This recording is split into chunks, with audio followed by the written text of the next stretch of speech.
आज़ादी की अमृत महोत्सव पर वार्ड क्रमांक 30 से पार्षद सुमन राम प्रजापति द्वारा भव्य कार्यक्रम का आयोजन कराया गया।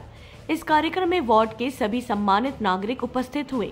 इसके अंतर्गत देशभक्ति में विभिन्न गीतों की प्रस्तुति के साथ वार्ड के प्रतिभावान छात्र छात्राओं को सम्मानित किया गया। साथ ही उनके उज्जवल भविष्य की कामना की गई। इसके साथ ही वार्ड के वरिष्ठ जनों का सम्मान भी किया गया। इस गरिमा में कार्यक्रम में उपस्थित वार्ड के सभी नागरिकों ने मंच पर अपनी प्रस्तुति दे रहे वार्ड के बच्चों का उत्साहवर्धन किया। कार्यक्रम में उपस्थित सभी लोगों में एक नई ऊर्जा का संचार देखने को मिला।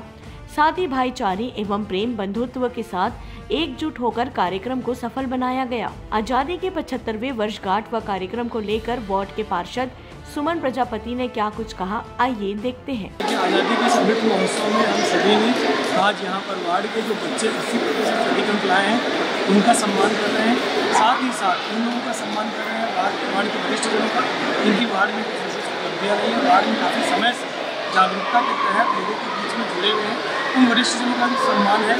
और इस कार्यक्रम के तहत हम पिछले 1 महीने से तैयारी कर रहे हैं। रामायण की भी प्रस्तुति की गई और हमारी आदोपाड़ा की बहनें हैं उनके माध्यम से भी यहाँ पर एक रंगारंग प्रस्तुति दी गई। और हम लोग घर घर तिरंगा भी बांटे हैं और आने वाले 15 अगस्त को हम लोग प्रातः प्रभात फेरी भी निकालेंगे और हमारे 10 बूथों 200 बूथों में हम ध्वजारोहण भी करेंगे।